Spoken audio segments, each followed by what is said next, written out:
In this video, we're looking at UFC Vegas 101. I'm going to give you my final picks. We're going to talk DraftKings, lineup construction, value plays, everything you need to be successful on this slate. And as always, you can call me Kunith. Let's make some money this week. We're going to start with value plays. So these are plays at 8,000 and below, essentially underdogs you're going to need in your DraftKings lineup to make everything work salary-wise. And they're pretty consistent with the underdog picks from the predictions video earlier in the week. If you haven't seen that video, pause this one, go back, watch that first. It's going to be linked in the description and in a pinned comment. That's a full card breakdown, different than the DraftKings strategy video. So what are the underdog plays of the week? Well, if we go right at the top of that range, you got Santiago Ponzinibbio, and I know a lot of people want to play Ponzinibbio because a lot of people think he's a live dog. He's in the co-main event spot. People always have things to say in the comments when I pick an underdog. It's very rarely the favorites.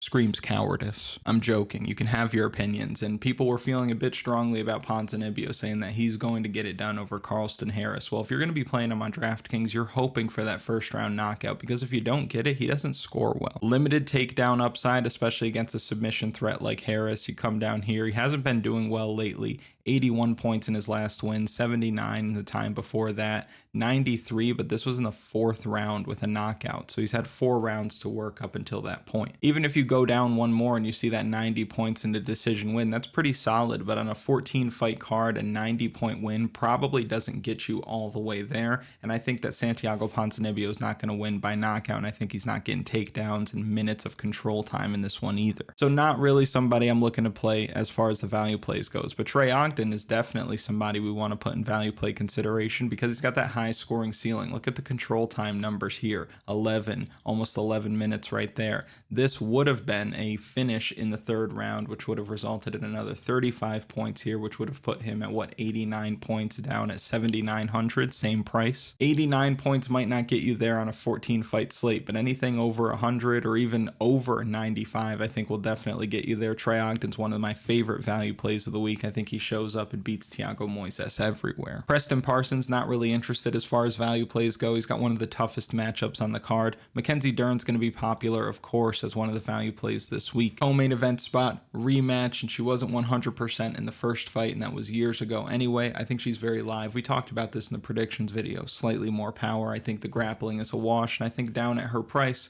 she's worth the consideration. She's got 5 rounds to work. People are going to get there, but I think more people end up on the Ribas side in terms of ownership in your contest. So if you want a little bit of leverage, you can go with Mackenzie Dern this week. And the one time she did win a fight over 5 rounds, she scored 153 points. Now, I don't think she's going to control Amanda Ribas for 13 minutes and pound on her like she did Angela Hill, but I do think that Mackenzie Dern is live. Felipe Bunes is definitely up against it this week. He's on gas watch for sure. Punahele Soriano, he's on first round knockout or get tired watch as well, so I'm not really interested. Bruno Lopez, I think, is interesting. People see this OV at the end of somebody's name and they think that it's going to be a wrap, but Bruno Lopez is way more dangerous than his opponent this week. I think Bruno Lopez can end up getting a first round knockout in this one. If he does that, he's 100% optimal. No two ways about it. So if you're running multiple lineups this week, you're going to want some exposure to Bruno Lopez. Now, let's say you're somebody who maxes out a tournament at 150 lineups. How much Bruno Lopez do you want? 50 times? More.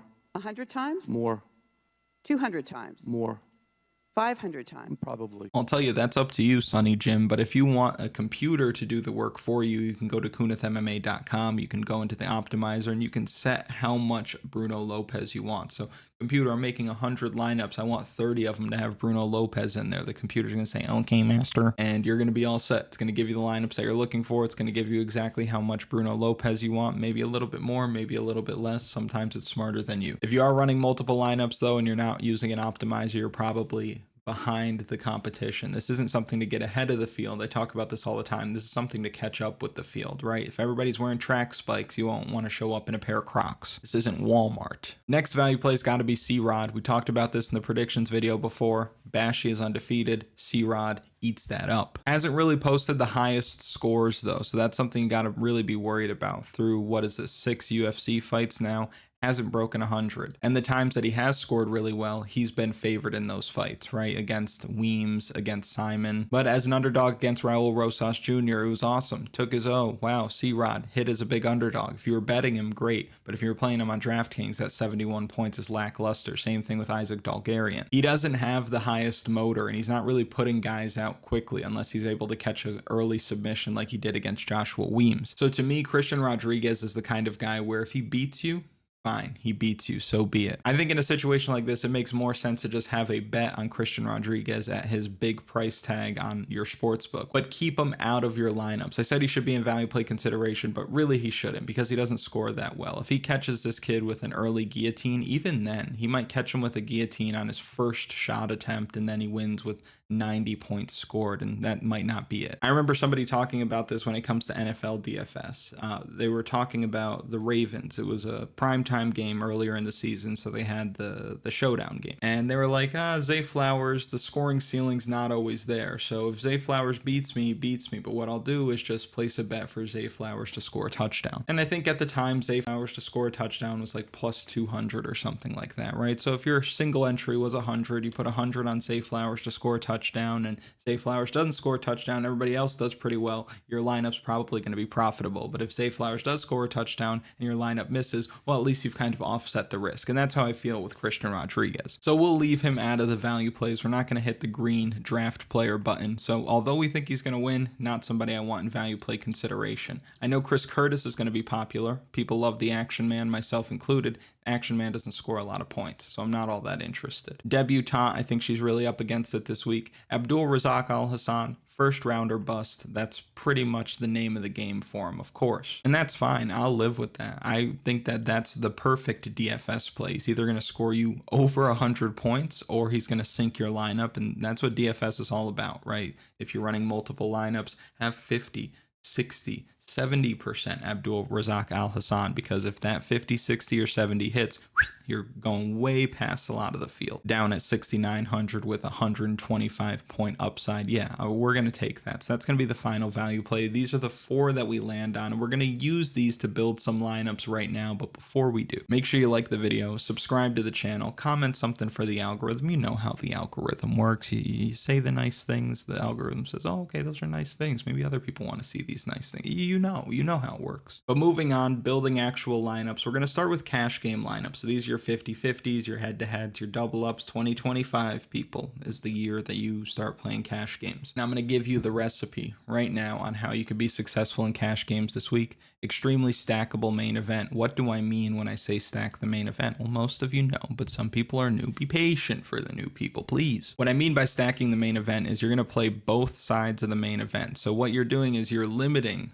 upside, right? You can't have 2 winners coming out of the same fight, but you're going to have at least one winner unless it's a draw, which is highly unlikely. So you're going to get one winner. You're basically guaranteeing yourself a winner in your DraftKings cash game lineups, and that's really important. You're also attacking a 5-round fight that's likely to go the distance. So let's see here, Mackenzie Dern, let's say a 5-round fight that she lost that went the distance against Yan Xiaonan. She scored 94 points. That's basically like having a winning fighter in your lineup. We see here Amanda Ribas last time out. She scored 67 points over 5 rounds against Rose Namajunas. Again, some fighters, they're going to win and they're going to score 67 points. So that's a decent score for a losing fighter. She's probably the highest scoring loser on the slate, and that's what we want. So we stack the main event because one of these fighters is probably going to score around 100 points and the other's probably going to score around 60 to 70 points. So we've got 170 points between the two of them.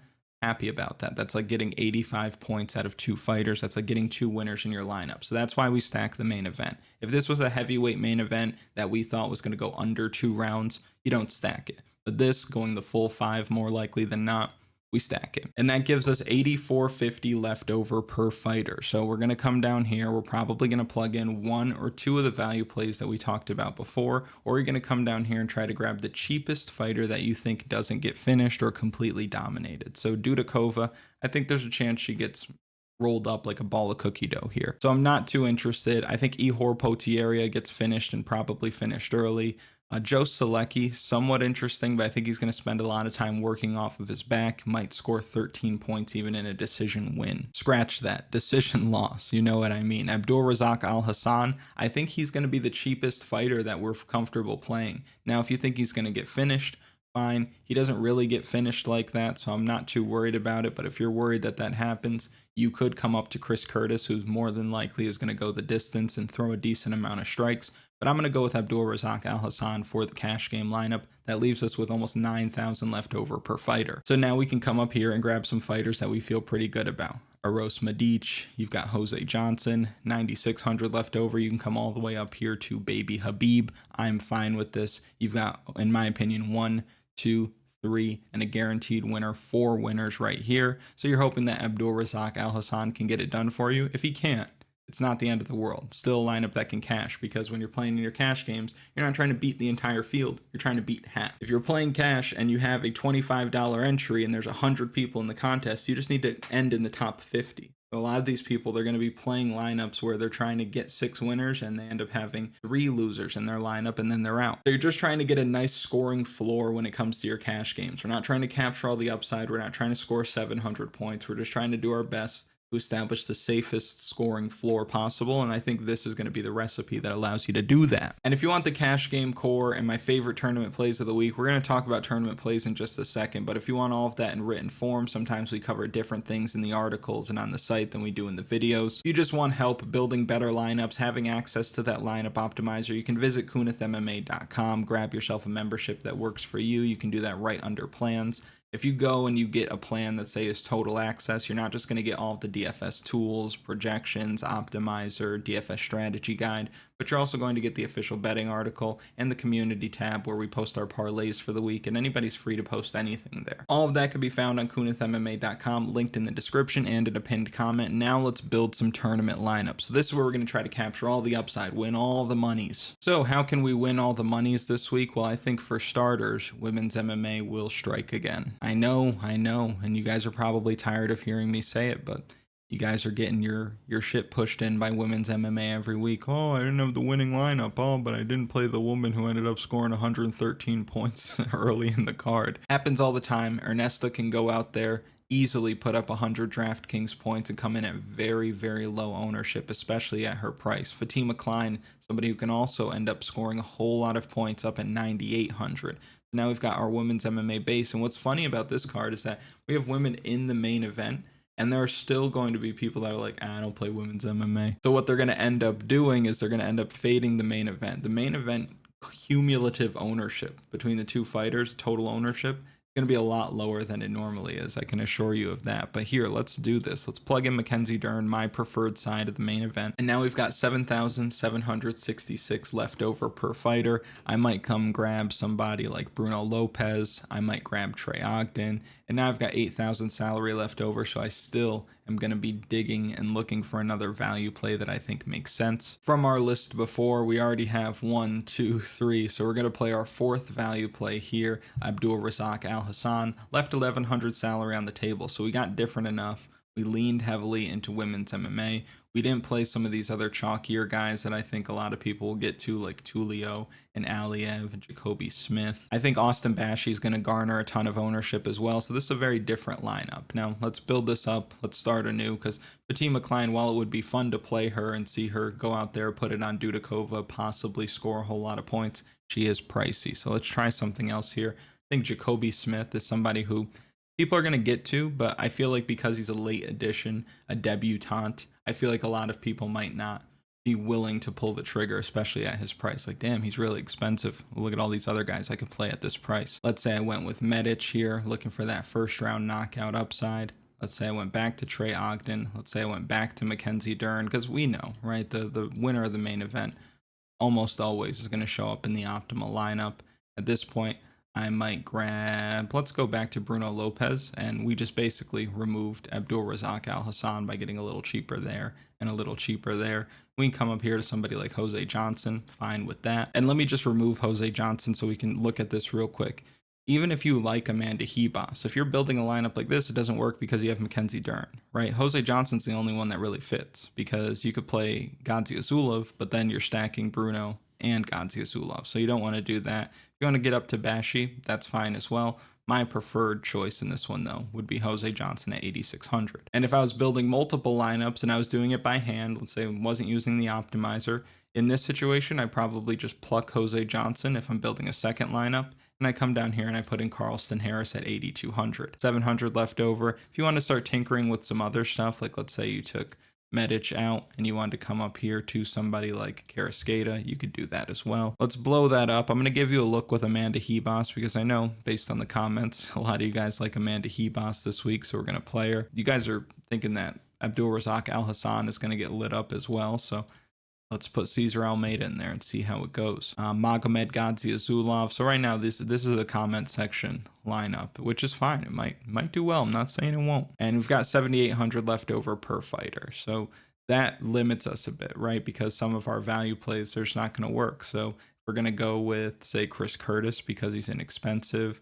Let's say we went with the newcomer here at 7,000. Now we've got 9,300 left over. We can come up here and we can grab somebody like Bashi. I think most people would do that, but this is just to give you another look. Let's blow that up. Let's start anew. Let's say you didn't play the main event just for a second here. Let's say you didn't play the main event and you didn't roster any women's MMA. What's your lineup going to look like? Well, I'll tell you, I'll probably end up playing Carlston Harris then. I'll probably come down here to Bruno Lopez. Let's say I go with, I'm making the lineups, right? Abdul Razak Alhassan. So we've got almost 9,200 left over per fighter. So what I'm probably going to do is come here to, let's say I went with Medic.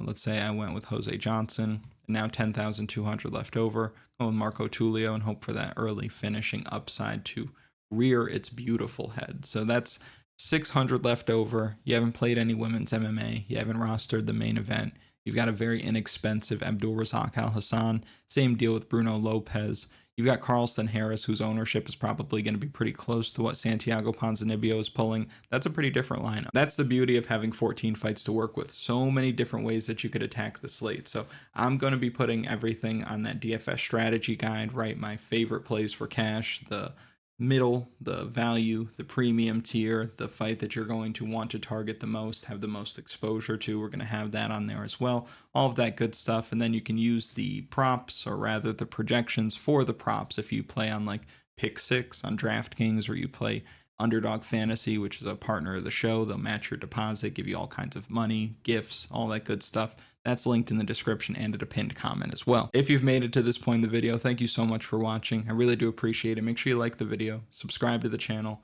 comment something for the algorithm, and I wish you the best of luck at UFC Vegas 101, and I will see you next week.